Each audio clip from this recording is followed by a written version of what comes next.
Hi మామ K ramp Kiran Abbavaram గారి నుంచి వచ్చిన కొత్త సినిమా దివాళీ మూవీస్లో లాస్ట్ రిలీజ్ అయిన సినిమా. ఒక వర్గం ఈ సినిమా పక్కా ఫ్లాప్ అనుకుంటే ఇంకో వర్గం కిరణ్ అన్నని ఈసారి నమ్మొచ్చు అని ఆయన కాన్ఫిడెన్స్ చూసి అనుకున్నారు. నేను కూడా ఆ రెండో వర్గానికే చెందుతాను. నాకు ఈ సినిమా ఓపెనింగ్ నుంచే ఒక పాజిటివ్ వైబ్ అయితే ఉంది సినిమా మీద. ఆ వైబ్తోనే థియేటర్కి వెళ్ళి ఇప్పుడే సినిమా చూసి వచ్చేసాను.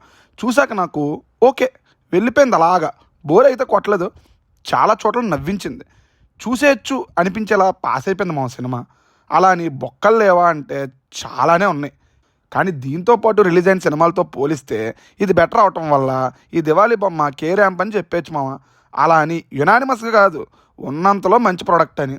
ముందుగా స్టోరీలోకి వెళ్తే హీరో కిరణ్కి డబ్బుకి డోకా ఉండదు, కానీ చిల్లరన డాష్ గార్డ్లో బిహేవ్ చేస్తూ ఉంటాడు. వాడిని మార్చాలని వాళ్ళ నాన్న కేరళకు పంపించేస్తాడు. అక్కడ హీరోయిన్ చూసి ప్రేమలో పడతాడు. తర్వాత తనకి ఒక ప్రాబ్లం ఉందని తెలిసి హీరో దాన్ని ఎలా ఫేస్ చేశాడు, హీరోయిన్ ఎలా మార్చాడు అనేది రిమైనింగ్ స్టోరీ. ఈ సినిమాకి కొత్త స్టోరీ, కొత్త స్క్రీన్ ప్లే, ఇలా కొత్త అనే మాట కావాలని వెళ్తే అస్సం అయిపోతారు.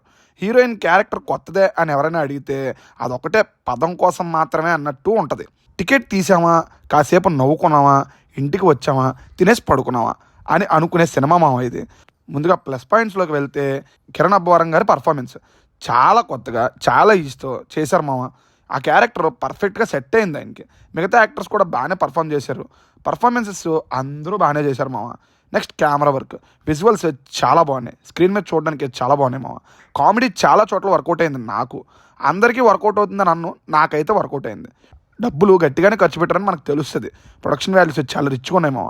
ఎవరి పనులు వాళ్ళు బాగా చేశారు, ఇంక్లూడింగ్ డైరెక్టర్ గారు. ఇంకా మైనస్ల గురించి చెప్పాలి అంటే చాలా ఉన్నాయి, బట్ సినిమా ఎంటర్టైనింగ్గా ఉండటం వల్ల అవన్నీ సైడ్ ట్రాక్ అయిపోతాయి. మెయిన్ మైనస్ అయితే సెకండ్ హాఫ్ మామ.